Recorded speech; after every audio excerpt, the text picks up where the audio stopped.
Ya, saya sedang bersama dengan ayah dari Jamal dan kakek dari Jamal. Kalau Anda tadi tidak sempat melihat, Jamal ini ada anak usia 6 tahun ya. 6 tahun yang kehilangan kedua tangannya karena kecelakaan memasukkan tangannya ke dalam mesin penggilingan batu merah ya. Batu bata merah dan penggilingan tanah. Jadi kedua tangannya masuk ke dalam sana. Oke.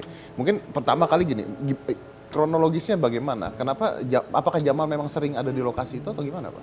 Kalau itu kan saya nggak tiap hari gitu bikin bata. Oh, nggak tiap hari? Nggak. Kalau waktu itu kan si ada Jamal di rumahnya nggak ada yang jagain.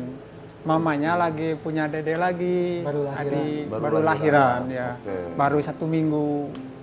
Ya ikut sama ayahnya ke itu. Ikut sama ayahnya ke pabrik bata. Pabrik bata. Ya. Waktu itu kan orang biasanya 6 orang.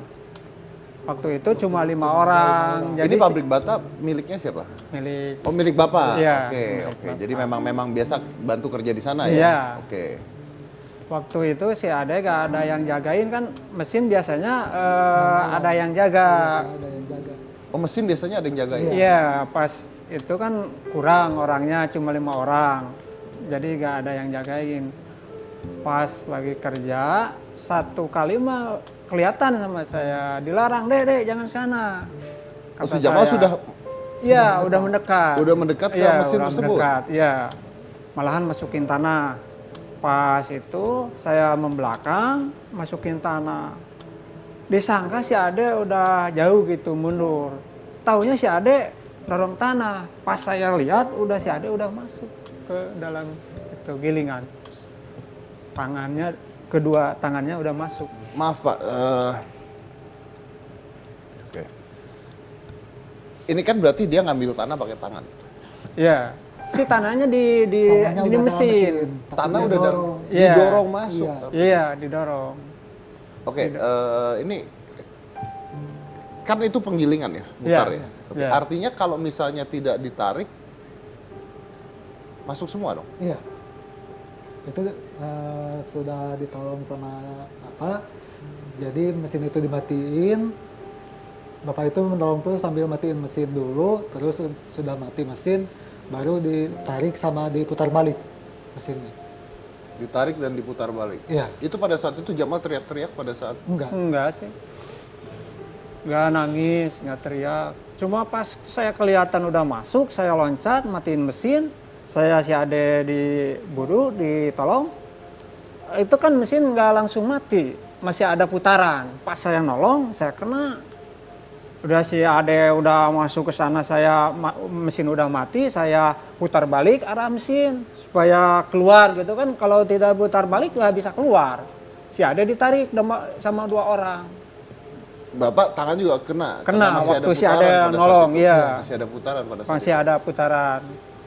Itu, oke, maaf, itu sampai bagian mana tangannya masuk? Masuknya sih sampai Sampai sini. segini. Yang kiri udah putus di mesin, yang kanan masih ada. Cuman udah hancur. Udah hancur? Iya. Pas ditarik, si Ade gak nangis. Pas ditarik udah dapat, lalu dibawa ke puskesmas. Puskesmas itu kata menteri di sana, ini mah nggak bisa di sini, harus dibawa ke puskesmas Cisewu katanya, kecamatan. Nah, berapa jauh itu? 1 jam pakai 1 jam motor, perjalanan pakai pakai ojek. Nah, bagaimana keadaannya pada saat tangannya harus diapain dulu? Ditutup dulu, sudah ditutup dulu? Enggak ditutup sih. Di puskesmas yang pertama? Iya, nggak pakai alat medis sama sekali. Yang pertama tidak diapa-apain dulu? Iya. Enggak. Oh ya? Enggak pakai perban, enggak dipakai alat medis lah. Maksud saya begini, pada saat ada ke puskesmas yang pertama kan mereka mengatakan tidak bisa dan dianjurkan ke tempat lain. Iya. Tapi apakah di puskesmas yang pertama ditutup dulu, dituret dulu atau diapain? Enggak sih. Nggak diapa-apain. Kalau tidak diapa-apain artinya darah mengalir terus dong? Iya sih. Yang itu yang membokong juga, wah udah darah. Penuh sama celana. Oke, seperti kita tahu ya kalau misalnya ada potongan di daerah-daerah tangan atau di kaki dan sebagainya, kita harus ikat di atasnya ya. Mungkin kita tahu semua ya supaya darahnya tidak mengalir terus. Ini tidak ada penanganan itu sama sekali, luar biasa, masih bisa selamat 1 jam perjalanan. Itu darah harusnya habis itu. Nah, lalu setelah ke rumah sakit itu bagaimana? Langsung ditangani kah? Nah, waktu itu kan udah sampai, lalu ke UGD, di puskesmas Cisewu itu. Lalu si ada di ini lukanya dibersihin, diperban, katanya ini harus dirujuk ke Hasan Sadikin katanya. Kata perawat. Pas waktu itu ya harus bagaimana lagi kata saya. Kan waktu itu belum punya BPJS.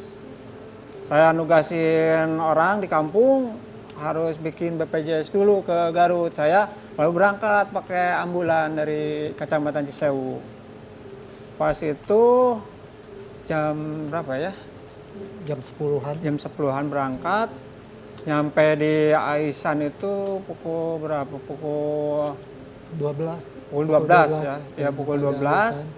Tadinya kan mau dirujuk langsung ke Hasan Sadikin, tapi kata perawat ini khawatir si Ade udah darahnya banyak keluar katanya. Kan di mobil juga wah udah mana-mana darah itu. Tapi si Ade masih sadar, nggak nangis lagi, malah minta minum katanya. Minta minum teh, dikasih sama perawat.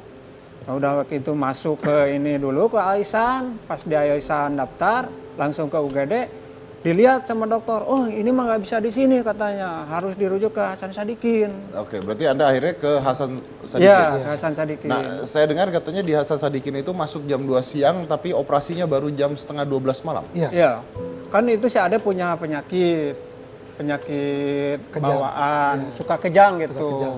Kata dokter, ini si Ade punya penyakit apa? Suka kejang-kejang kata saya. Udah lama, baru umur 18 bulan ya waktu itu kejadiannya. Sampai waktu kejadian juga pas hari kemarinnya sempat kejang. Pas itu kata dokter ini mah harus diperiksa dulu, katanya di CT scan gitu. Lamanya itu sih periksa-periksa dulu gitu. Oh ya, oke. Berarti bukan tidak ditangani ya? Bukan. Tidak ditangani Iya. ya. Jadi kita nggak bisa salah nih. Iya. Tidak ditangani memang biasanya dalam pemeriksaan atau biasanya dalam melakukan operasi itu harus diperiksa dulu semuanya supaya nggak terjadi kesalahan. Iya. Karena salah masukin obat saja bisa berbahaya buat fatal. buat tubuh kita, bisa fatal sekali. Oke. Nah,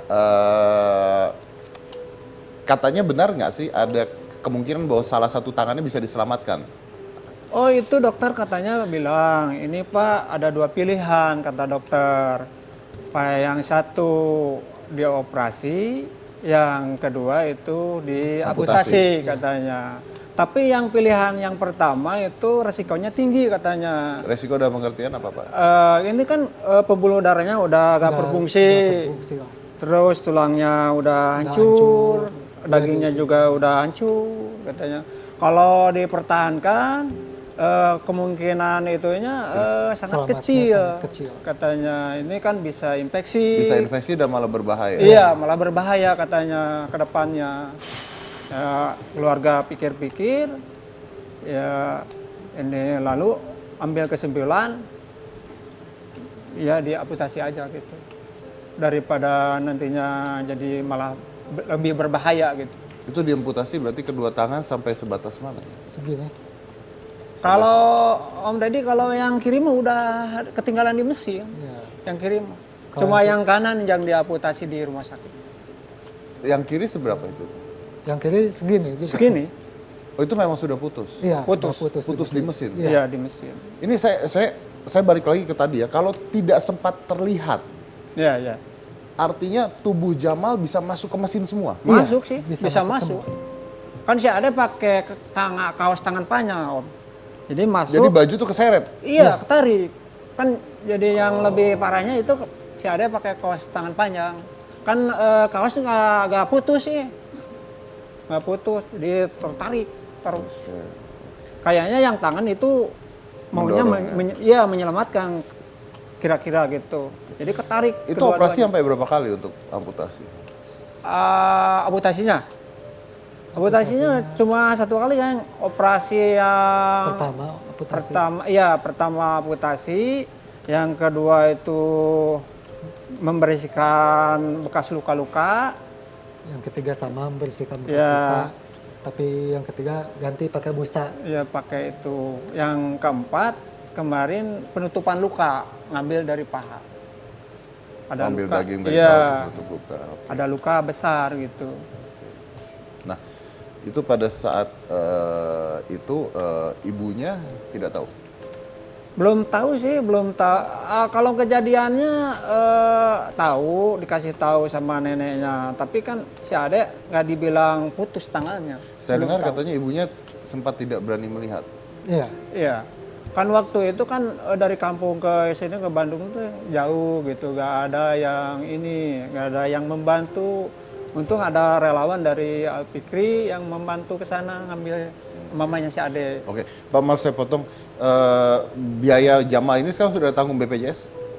Sekarang mah udah. Sudah ditanggung BPJS Ya, ya? tadinya kan Oke. belum punya, saya itu bikin dulu.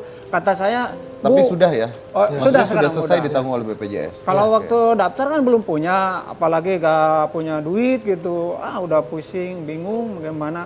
Saya bilang ke itu pendaftaran di UGD, Bu bisa di ini dulu, mau diurus dulu BPJS-nya, bisa Pak. Oh tapi, bisa ya, jadi iya, diurus bisa. BPJS sambil diurus Iya, akhirnya selesai. sambil si Ade Oke. diurus. Nah, ini ibunya sekarang sudah bisa bertemu dengan Jamal? Sekarang alhamdulillah udah. Sekarang Udah, sudah bisa. udah. Oke. Kita akan mencoba untuk mengundang ibu dari Jamal. Ini adalah Ibu Lisnawati ya. Ya. Ibu Lisnawati. Silakan Cika. Silakan. Ini ada mamanya Jamal, namanya Bonsa. Silakan.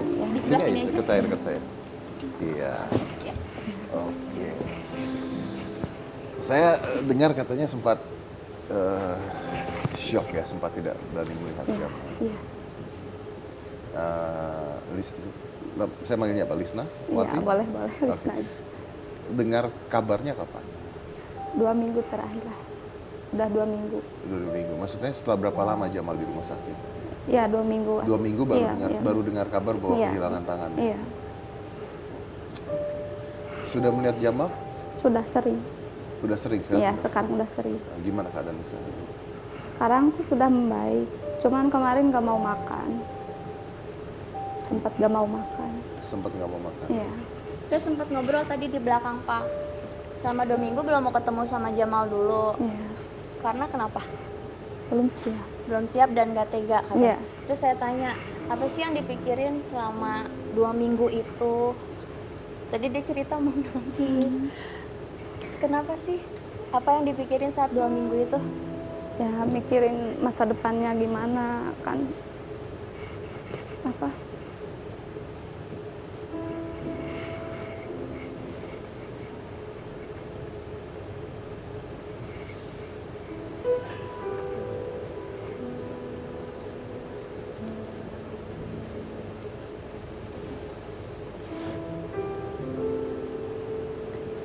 Tadinya kan belum siap melihat si Ade. Waktu itu kan udah 1 minggu ya masuk rumah sakit, lihat si Ade. Pas lihat si Ade, kata si Ade, oh mama katanya. Bilang Sambil dia. nangis Mas Dedi. Sambil nangis? Iya, Jamalnya sambil iya. nangis? Pas pertama kali saya tengokin, dia lihat saya sambil nangis, sambil bilang mama. Saya dengar, maaf ya, saya dengar katanya benar tidak bahwa Jamal itu sampai sekarang belum sadar bahwa dia kehilangan tangan? Belum nanyain. Belum tanya? Iya. Jadi Jamal tidak tahu kalau tangannya tidak ada? Ya, belum tahu. Mungkin belum ngerti. Nah, yang Jamal rasakan apa? Jamal nggak bertanya sama sekali? Enggak. Oke. Ini buat pengetahuan saja ya, hanya untuk pengetahuan saja. Ketika seseorang kehilangan bagian tubuhnya, entah itu tangan atau kaki, maka ada sebuah proses stimulasi yang masih berjalan. Apa ini proses stimulasi tersebut? Jadi proses stimulasi ini seperti ini.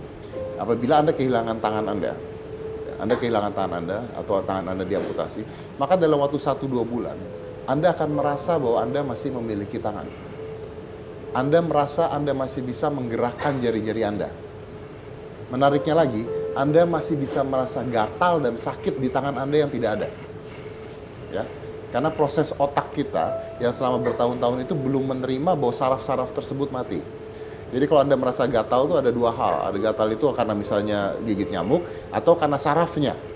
Nah, saraf-saraf tersebut dikontrol oleh otak. Jadi si anak ini bisa saja tidak merasakan bahwa dia kehilangan tangan karena dia masih berpikir bahwa tangannya masih bisa bergerak. Dan itu terjadi di dalam kondisi otak ini berjalan selama 1 sampai 2 bulan. So is normal. Tapi kalau tadi Ibu mengatakan bahwa yes, it is unfortunate event, pasti kita nggak ada yang mau ya kejadian seperti ini, dan ini bencana, ini tidak diharapkan. Tapi saya meyakinkan sekali lagi bahwa tadi Ibu mengatakan masa depan ya, masa depan. Saya rasa selama otak dan pikiran Jamal masih ada, saya rasa masa depan Jamal masih terbuka luas. Amin. Karena manusia itu kan diciptakan Tuhan itu dengan luar biasanya, dengan otak dan yang luar biasa lah. Dan banyak orang-orang justru yang sukses adalah orang-orang yang selama ini kita pikir tidak mampu. Gitu. Yang pasti sekarang adalah tinggal tergantung dari ayah dan ibunya untuk mendidik Jamal ya, untuk mendidik Jamal dan menjadi orang sukses lah. Yang putuskan tangannya bukan harapannya. Ya, yang putus tangannya bukan harapannya. Ya, kita doakan sama-sama ya supaya Jamal besarnya masih bisa dan pasti bisa berguna. Dengarnya banyak netizen terus orang-orang yang akhirnya simpati pada Jamal. Ya, alhamdulillah. Dan Jamal ini katanya suka banget sama pete. Jadi rumah sakit itu sekarang bukan dikirimin bunga tapi dikirimin pete sama orang-orang. Bener gak itu? Iya, benar. Dikirimin pete sama orang-orang. Oh, wangi ya. Jadi rumah sakit bawa pete dong. Tapi jadi seneng nggak, agak berpengaruh Iya. Iya. sama Jamalnya gimana? Iya. Senang sih. Seneng ya. Iya. Oh, dan katanya ada Stephen William. Iya. Stephen William Kemarin datang. datang sama istrinya. Sama siapa namanya? Selin. Selin datang. Iya, iya. Loh, kok bisa datang itu gimana ceritanya? Gak tahu, Kak. Ceritanya kan itu kan ada relawan namanya Pak Tibok, itu kan Nanyain, ya, nanyain. mirip Boy, Iya. Apa? mirip si Boy. Kata si Stephen Dede William mirip itu si main sinetron. Nama perannya Boy, jadi mungkin manggilnya Boy. Iya, si Ade panggilnya Boy gitu. Waktu yang lihat Pak Tibok itu Boy katanya, dia bilang, oh si Ade suka film si Boy. Iya. Iya katanya. Nanti diusahain ya datang sini katanya, gitu tadinya. Oh, akhirnya datang. Datang akhirnya. Oh, akhirnya datang. Karena ada Yang terus saya nggak ngerti yang mirip si Boy ini siapanya? Bukan, Pak. Jadi si Boy itu Stephen. Iya, gitu. Iya, iya. Terus Tibo itu siapa? Relawan. Yang mirip si Boy? Mirip si Boy. Oh, relawannya mirip si Boy. Iya, Iya, gitu. katanya. Relawannya mirip si Boy. Iya. Berarti relawannya sama si Stevennya mirip. Iya, Iya. mungkin kata si Ade. Ngapain datang Stevennya kalau gitu? Udah aja bilang iya saya. Katanya si Boy, katanya gitu. Akhirnya datang lah Steven. Iya, alhamdulillah datang. Oh, gitu. Iya. Nah terus Stevennya datang ngapain? Ya, dia mungkin Ngasih aja support ngasih sih. support, Ngasih support. iya. Iya. Ngasih bantal guling. Oh, kasih bantal Iya, guling. sama kaos. Sama kaos juga. Oke, langsung nganganya ada pemicu semangat ya. Iya. Nganganya ada pemicu semangat. Oke, baik. Mungkin kita nggak usah berkata apa-apa, tapi yang pasti ada kita mendoakan saja keselamatan, kesehatan Jamal segera sehat, segera pulih kembali, dan yang pasti tadi seperti kata Jessica, yang hilang hanya tangannya tapi bukan harapan hidupnya. Ya, harapan hidupnya ke depan pasti terbuka dengan lebar sekali. Terima kasih buat kehadirannya. Mudah-mudahan ini bisa memberikan kita inspirasi dan pengetahuan lebih banyak lagi tentang anak-anak yang ada di sekitar kita. Jangan mana-mana, tetap di Hitam Putih.